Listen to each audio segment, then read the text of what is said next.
So ఈ మాటతో అటు మత్స్యకారులు నిజంగా ధైర్యంగా ఉండొచ్చు అంటారు. అయితే ఒక రకమైనటువంటి భరోసాని ఇస్తున్నట్టయితే మత్స్యకారులకు మీరు. మన శ్రీశైలం గారు మత్స్యశాఖ మంత్రి, ప్రస్తుత ముఖ్యమంత్రి గారు ఉన్నారు. అవును, ఓకే. రేవంత్ రెడ్డి గారి వద్దనే మత్స్యశాఖ ఉంది. కాబట్టి మత్స్యశాఖ కుటుంబాలపైన, వారి ఆర్థిక స్థితిగతులపైన, వారి యొక్క పడుతున్న బాధలపైన ఆయనకు పూర్తి అవగాహన ఉంది. కాబట్టి గంటా పథకం చెప్తున్నాను, అట్టడుగు ఉన్న మత్స్యకారులను ఆదుకోవడమే కాంగ్రెస్ పార్టీ ధ్యేయం, రేవంత్ రెడ్డి గారి లక్ష్యం. ఒక ఫిషరీస్ కార్పొరేషన్ చైర్మన్గా సో దీనికి సంబంధించినటువంటి ఇన్ఫర్మేషన్ తీసుకొని రేవంత్ రెడ్డి గారిని కలిసేటువంటి అవకాశం ఉందా ఈ 2-3 రోజుల్లో కానీ, ఇక రానున్నటువంటి రోజుల్లో కానీ? ఆల్రెడీ కమిషనర్ ప్రియాంక గారు జిల్లా సంబంధించిన కలెక్టర్ అందరితో సమావేశం ఫోన్లో మాట్లాడుతున్నారు. నేను కూడా నాకు సంబంధించిన డిఎఫ్ఓలతో అందరితో ఫోన్లో మాట్లాడుతున్నాను.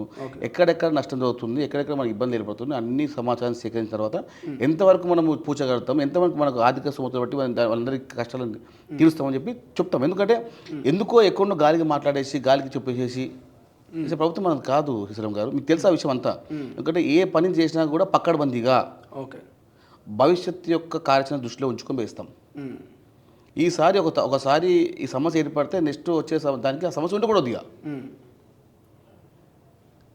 ప్రతి దానిలో రాజకీయం చేయడానికి మేము బీఆర్ఎస్ పార్టీ కాదు, మేము కాంగ్రెస్ పార్టీ.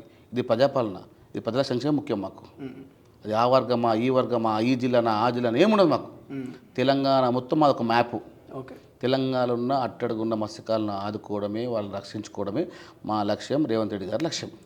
తాజా రాజకీయాల విషయానికి వస్తే మాజీ మంత్రి హరీష్ రావు గారు ఒక కామెంట్ చేసిర్రు, తెలంగాణ ఇజ్జత్తు తీయద్దు ఢిల్లీలో అంటూ.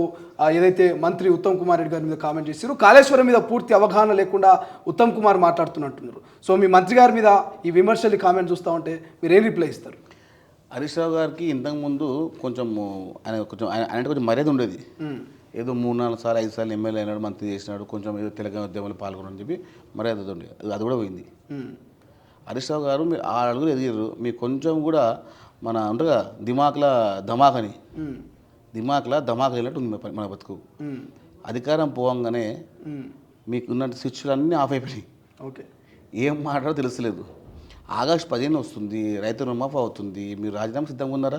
అది మాట్లాడకుండా ఇజ్జత్ తీసేది మీరు, దేళ్ళ లిక్కర్లా చేయబెట్టి మీ తలకాయ పెట్టి ఇజ్జత్ తీసేది మీరు, ఢిల్లీకి జుకాంది మీరు, ఢిల్లీకి తెలంగాణ యావత్తు యొక్క తెలంగాణ యొక్క ఇజ్జత్ తాకబెట్టింది మీరు.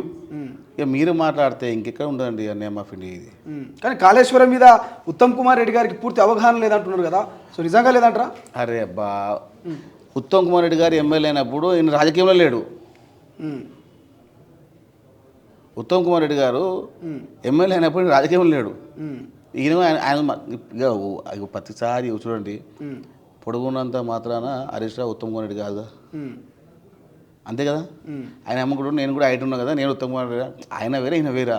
ఈయన కేవలం కమిషన్లకు సంబంధించిన మంత్రి, ఆయన క్యారెక్టర్ ఉన్న మంత్రి, ఒక క్యాప్టెన్గా పనిచేసినాడు, ఓ పైలట్గా పనిచేసినాడు, పార్టీకి సేవ చేస్తున్నాడు, మంత్రి ఉన్నాడు, అవగాహన ఉన్న మంత్రి, కరప్షన్ లేని మంత్రి, corruption care of address Harish రావు.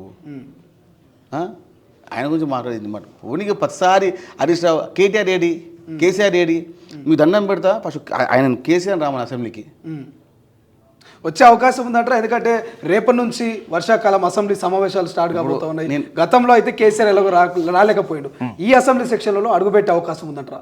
నేనేమంటే గౌరవ ప్రతిపక్ష నాయకునిగా మీ గౌరవం పెంచుకోవాలి, మీ గౌరవం ఉంచుకోవాలనుకుంటే అసెంబ్లీకి రండి, మీ వివరణ ఇవ్వండి. కోర్టుకి ఎందుకు పోతున్నారు మీరు? కోర్టుకి వెళ్ళాల్సిన అవసరం ఏముంది? నీటి సమస్య పైన, నీటి కమిషన్ల పైన ఎందుకు? మీరు చేసిన తప్పు ఎక్కడ బయటపడుతుంది, మీరు చేసిన అవినీతి ఎక్కడ బయటపడుతుంది, మీరు చేసిన కుంభకోణం ఎక్కడ బయటపడుతుందని చెప్పి భయపడి కోర్టుకెళ్ళి స్టేల కోసం ప్రయత్నించి కోర్టు చీవాటిస్తుంది. కనీసం ప్రజలు ఏమనుకుంటారని తెలియకుండా కేసీఆర్ గారు తెలంగాణ ప్రజల్ని ఎప్పటి నుంచి 2009 నుంచి వీరు పట్టిన శని మొన్న పోయింది. 14 ఏళ్ళ శని అంటారుగా, 2009 పట్టుకున్న శని.